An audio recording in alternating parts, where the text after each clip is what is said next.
Hi guys, welcome back to my new vlog. ಎಲ್ಲರೂ ಹೇಗಿದ್ದೀರಾ? ಎಲ್ಲರೂ ಚೆನ್ನಾಗಿದ್ದೀರಾ ಅಂತ ಅಂದ್ಕೊತೀನಿ. ಹೋಟೆಲ್ ಸ್ಟೈಲಲ್ಲಿ ದಮ್ ಬಿರಿಯಾನಿ ಮಾಡೋದಕ್ಕೆ ಬರೋದಿಲ್ಲ ಅಂತ ನನಗೆ ತುಂಬ ಕ್ವಿಕ್ಕಾಗಿ ಈಸಿಯಾಗಿ ಹೇಗೆ ಮಾಡೋದು ಅಂತ ನಾನು ನಿಮಗೆ ತೋರಿಸ್ಕೊಡ್ತೀನಿ. ಯಾರೆಲ್ಲ ನನ್ನ ಚಾನಲ್ನ ಹೊಸದಾಗಿ ನೋಡ್ತಾ ಇದ್ದೀರಾ ದಯವಿಟ್ಟು ಸಬ್ಸ್ಕ್ರೈಬ್ ಮಾಡಿಕೊಂಡು ವಿಡಿಯೋ ಎಂಡ್ವರೆಗೂ ನೋಡಿ. ಮೊದಲಿಗೆ ನಾನಿಲ್ಲಿ ಅರ್ಧ ಕೆಜಿ ಚಿಕನ್ನ ನೀಟಾಗಿ ತೊಗೊಂಡಿದ್ದೀನಿ. ಅದಕ್ಕೆ 1 ಸ್ಪೂನ್ ಆಗೋಷ್ಟು ಶುಂಠಿ ಮತ್ತು ಬೆಳ್ಳುಳ್ಳಿ ಪೇಸ್ಟ್ನ ಜಜ್ಜಿ ಹಾಕ್ಕೊಂಡಿದ್ದೀನಿ. ನೀವು ಮನೆಯಲ್ಲಿ ಇಲ್ಲ ಅಂತ ಅಂದರೆ ಅಂಗಡಿನಲ್ಲೂ ಕೂಡ ತಂದು ಹಾಕ್ಕೊಬೋದು. ಇದಕ್ಕೆ ಒಂದು ಅರ್ಧ ಸ್ಪೂನ್ ಆಗೋವಷ್ಟು ಗರಂ ಮಸಾಲ, 1 ಸ್ಪೂನ್ ಆಗೋವಷ್ಟು ಖಾರದ ಪುಡಿ ಹಾಕ್ಕೊಂಡಿದ್ದೀನಿ. ನಿಮಗೆ ಎಷ್ಟು ಬೇಕೋ ಅಷ್ಟು ಖಾರದ ಪುಡಿ ನೋಡಿ ಹಾಕ್ಕೊಳ್ಳಿ. ಒಂದು 2 ಸ್ಪೂನ್ ಆಗೋವಷ್ಟು ಚಿಕನ್ ಬಿರಿಯಾನಿ ಪೌಡರ್ ಹಾಕ್ಕೊಂಡಿದ್ದೀನಿ. ಇದು ಮನೆಯಲ್ಲಿ ಏನು ಮಾಡಿಲ್ಲ, ಇದು ಅಂಗಡಿನಲ್ಲೇ ತಂದಿರೋದು. ಒಂದು 5ರಿಂದ 6 ಹಸಿರುಮೆಣ್ಸಿನ್ಕಾಯಿ ಹಾಕ್ಕೊಂಡಿದ್ದೀನಿ. ಪುದೀನ ಹಾಕ್ಕೊಂಡಿದ್ದೀನಿ. ಒಂದು ಸ್ವಲ್ಪ ಕೊತ್ತಂಬರಿ ಸೊಪ್ಪು ಹಾಕ್ಕೊತೀನಿ. ನಿಮಗೆ ಪುದೀನ ಸ್ವಲ್ಪ ನೋಡಿ ಹಾಕ್ಕೊಳ್ಳಿ, ಕಡಿಮೆ ಹಾಕ್ಕೊಳ್ಳಿ ಆದಷ್ಟು. ಅದ್ರ ಜೊತೆಗೆ ಒಂದು ಅರ್ಧ ಕಪ್ ಆಗೋಷ್ಟು ಮೊಸರು ಹಾಕ್ಕೊತಾ ಇದ್ದೀನಿ. ಮೊಸರು ಹಾಕೊಳ್ಳೋದ್ರಿಂದ ಸ್ವಲ್ಪ ಚಿಕನ್ ಬಿರಿಯಾನಿ ಸಾಫ್ಟಾಗಿ ಬರುತ್ತೆ. ಇದಕ್ಕೆ ಒಂದು 1/4 ಟೀ ಸ್ಪೂನ್ ಆಗೋವಷ್ಟು ಅಡುಗೆ ಅರಿಶಿನ ಹಾಕ್ಕೊತಾ ಇದ್ದೀನಿ. ಇದಕ್ಕಿನ್ನೇ ಇದನ್ನೆಲ್ಲ ಹಾಕ್ಕೊಂಡು ಸ್ವಲ್ಪ ನೀಟಾಗಿ ಮಿಕ್ಸ್ ಮಾಡ್ಕೊಬೇಕು. ಈ ಮಸಾಲೆ ಎಲ್ಲ ಹಾಕಿದ್ಮೇಲೆ ಸ್ವಲ್ಪ ಇದನ್ನು ನೀಟಾಗಿ ಮಿಕ್ಸ್ ಮಾಡಿ 1 ಅವರ್ ಆದರೂ ಗ್ಯಾಪ್ ಕೊಡಿ. ನೀವು ಚಿಕನ್ ಬಿರಿಯಾನಿ ಮಾಡೋಕ್ಕಿಂತ ಮುಂಚೆ 1 ಅವರ್ ಮುಂಚೆನಾದರೂ ಇದನ್ನು ಕಲಿಸ್ಬಿಟ್ಟು ಎತ್ತಿಡಿ. ಯಾಕಂತಂದರೆ ಅದು ಮಸಾಲೆ ಎಲ್ಲ ಚಿಕನ್ಗೆ ಹಿಡಿಬೇಕು, ಇಲ್ಲಾಂತಂದರೆ ಅಷ್ಟು ಟೇಸ್ಟ್ ಬರೋದಿಲ್ಲ. ನೀಟಾಗಿ ಎಲ್ಲ ಈ ಥರ ಮಿಕ್ಸ್ ಮಾಡ್ಕೊಳ್ಳಿ. ಮಿಕ್ಸ್ ಮಾಡ್ಕೊಂಡಾದಮೇಲೆ ಸ್ವಲ್ಪ ನಾನು ಹುರಿದಿಟ್ಕೊಂಡಿರೋ ಅಂಥ ಈರುಳ್ಳಿನ ಹಾಕ್ಕೊತೀನಿ. ಇದು ಈರುಳ್ಳಿ ಚೆನ್ನಾಗಿ ಫ್ರೈ ಮಾಡ್ಕೊಂಡಿರ್ಬೇಕು. ಈ ಥರ ಫ್ರೈ ಮಾಡಿಕೊಂಡ್ರೆ ಇದೇ ಟೇಸ್ಟ್ ಬರೋದು ಬಿರಿಯಾನಿಗೆ. ಇದ್ರ ಜೊತೆಗೆ 1 ಟೊಮೊಟೊನ ಕಟ್ ಮಾಡಿ ಹಾಕ್ಕೊತೀನಿ ನಾನು. ಕಟ್ ಮಾಡಿ ಹಾಕ್ಕೊಂಡಾದ್ಮೇಲೆ ನೀಟಾಗಿ ಮಿಕ್ಸ್ ಮಾಡ್ಕೊಳ್ಳಿ. ಇದೇನೇ ಟೊಮೊಟೊ ಮತ್ತು ಈರುಳ್ಳಿನೇ ಅದು ನೀರು ಬಿಡೋದು ಚಿಕನಲ್ಲಿ. ನೀವು ಮತ್ತೆ ನೀರು ಹಾಕೋ ಅವಶ್ಯಕತೆ ಇರಲ್ಲ. ರೈಸ್ ಮಾಡ್ಕೊಂಡಾದ್ಮೇಲೆ ನೀಟಾಗಿ ಮಿಕ್ಸ್ ಮಾಡ್ಕೊಳ್ಳೋಣ ಒಂದ್ಸಲ. ನೀವು ಆದಷ್ಟು ಕೈಯಲ್ಲಿ ಮಿಕ್ಸ್ ಮಾಡ್ಕೊಳ್ಳಿ. ನನಗದು ಪಾತ್ರೆ ತುಂಬ ಚಿಕ್ಕದಾಯಿತು, ಅದಕ್ಕೆ ಕೈಯಲ್ಲೇ ಮಿಕ್ಸ್ ಮಾಡ್ಕೊತಾ ಇದ್ದೀನಿ. ನೀವು ಕೈಯಲ್ಲೇ ಮಿಕ್ಸ್ ಮಾಡ್ಕೊಳ್ಳಿ. ಅದು ಸ್ಪೂನಲ್ಲಿ ನೀಟಾಗಿ ಮಿಕ್ಸ್ ಆಗೋದಿಲ್ಲ, ಚಿಕನ್ಗೆಲ್ಲ ಹಿಡಿಯೋದಿಲ್ಲ ಮಸಾಲೆ.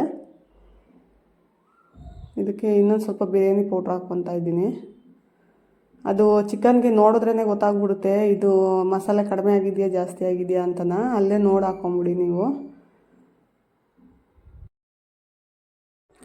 ಇದೆಲ್ಲ ಮಿಕ್ಸ್ ಮಾಡಾದಮೇಲೆ 1 ಅವರ್ ಮ್ಯಾರಿನೇಟ್ ಆಗೋದಕ್ಕೆ ಎತ್ತಿಡ್ತೀನಿ. ಎತ್ತಿಟ್ಟಾದಮೇಲೆ ಇದು ಸ್ವಲ್ಪ ರೈಸ್ ಮಾಡೋದಕ್ಕೆ ಅಂತನ ಮಾಡ್ಕೊತಾ ಇದ್ದೀನಿ ನಾನಿಲ್ಲಿ. ನೀರು ಆಗಲೇ ಕಾಯಿತು ಚೆನ್ನಾಗಿ.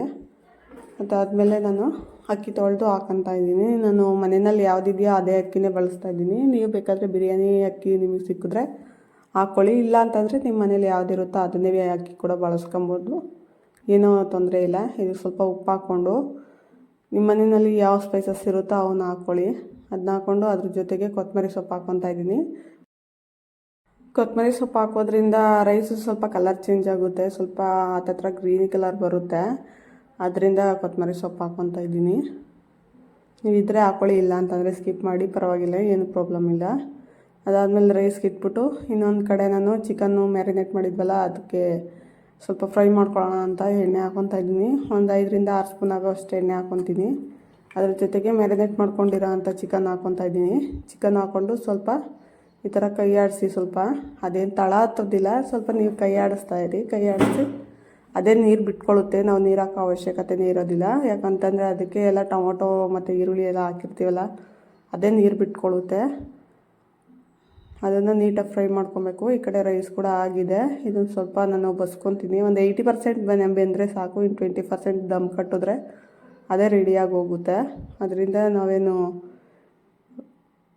ಜಾಸ್ತಿ ಬೇಯಿಸೋ ಅವಶ್ಯಕತೆ ಇರೋದಿಲ್ಲ. ಇನ್ನು ಸ್ವಲ್ಪ ನೀಟಾಗಿ ಕೈ ಆಡಿಸ್ತಾ ಚೆನ್ನಾಗಿ ಬೇಯಿಸ್ಕೊಳ್ಳಿ. ಇಲ್ಲೇ ಒಂದು 80 to 90% ನೀಟಾಗಿ ಬೆಂದೋಗಬೇಕು ಚಿಕನ್ನು.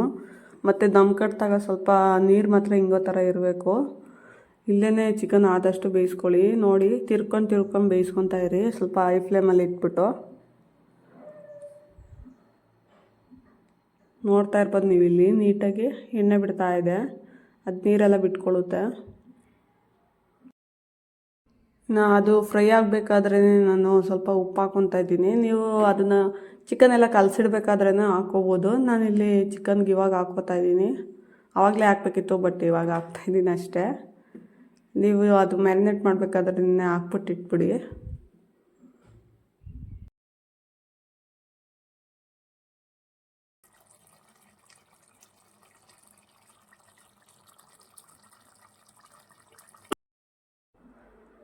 ನೋಡ್ತಾ ಇರ್ಬೋದು ನೀವು ಇಲ್ಲಿ ನೀರು ಎಷ್ಟು ಬಿಟ್ಕೊಂಡಿದೆ ಅಂತ. ನಾನು ಸ್ವಲ್ಪನೂ ನೀರು ಹಾಕಿಲ್ಲ, ಅದಾಗೆ ನೀರು ಬಿಡುತ್ತೆ, ನೀರು ಹಾಕೋ ಅವಶ್ಯಕತೆ ಇರೋದಿಲ್ಲ. ಇಷ್ಟು ಅದು ಚಿಕನ್ ಬೆಂದಿದೆಯಾ ಇಲ್ವಾ ಅಂತ ಇವಾಗಲೇ ಒಂದು ಸಲ ಚೆಕ್ ಮಾಡ್ಕೊಳ್ಳಿ. ನೀವು ಅಲ್ಲಿ ನೋಡಿದ್ರೇ ಗೊತ್ತಾಗ್ಬಿಡುತ್ತೆ ಚಿಕನ್ ಬೆಂದಿದೆಯಾ ಇಲ್ವಾ ಅಂತನ. ಈ ಥರ ನೋಡಿದ್ರೆ ಗೊತ್ತಾಗುತ್ತೆ. ಅದು 90% ಬೆಂದಿದೆ.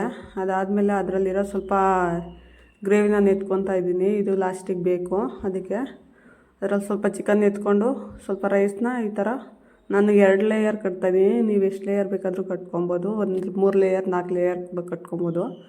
ಸ್ವಲ್ಪ ರೈಸ್ ಹಾಕ್ಬಿಟ್ಟು ಅದ್ರ ಮೇಲೆ ಚಿಕನ್ ಹಾಕ್ಕೊತಾ ಇದ್ದೀನಿ. ಸ್ವಲ್ಪ ಎತ್ಕೊಂಡಿದ್ದೆ,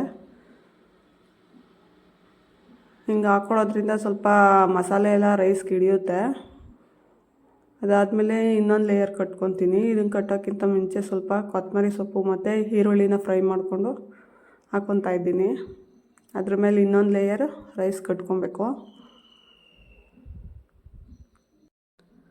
ಇದೆಲ್ಲ ನೀಟಾಗಿ ರೈಸ್ ಒಂದು ಲೇಯರ್ ಕಟ್ಕೊಂಡು ಅದ್ರ ಮೇಲೆ ಸ್ವಲ್ಪ ನಾವು ಗ್ರೇವಿ ಎತ್ಕೊಂಡಿದ್ವಲ್ಲ ಅದನ್ನು ಹಾಕ್ಕೊತಾ ಇದ್ದೀನಿ. ಇದೇ ಫುಡ್ ಕಲರ್ ಬರುತ್ತೆ, ನಾವು ಮತ್ತೆ ಫುಡ್ ಕಲರ್ ಹಾಕೋ ಅವಶ್ಯಕತೆ ಇರೋದಿಲ್ಲ.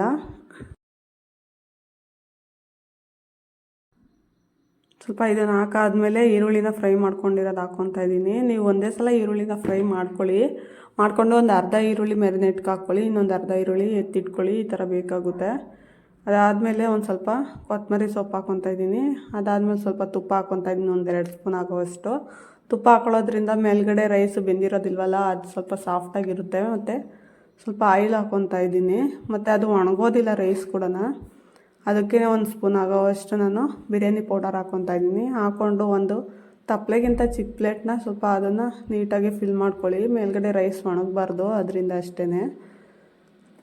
ಅದಾದಮೇಲೆ ಸ್ವಲ್ಪ ಪ್ಲೇಟ್ ಮುಚ್ಚಿಬಿಟ್ಟು ಲೋ ಫ್ಲೇಮ್ಗಿಟ್ಟು ಒಂದು 5 ನಿಮಿಷ ಅದನ್ನು ದಮ್ ಕಟ್ಟಿದ್ರೆ ಸಾಕು, ಬಿರಿಯಾನಿ ರೆಡಿ ಆಗುತ್ತೆ. ಇಲ್ಲ ಅಂತ ಅಂದರೆ ನೀವು ಒಂದು ತವ ಇಟ್ಬಿಟ್ಟು ಒಂದು 10 ನಿಮಿಷ ದಮ್ ಕಟ್ಟೋದಕ್ಕೆ ಇಡಿ.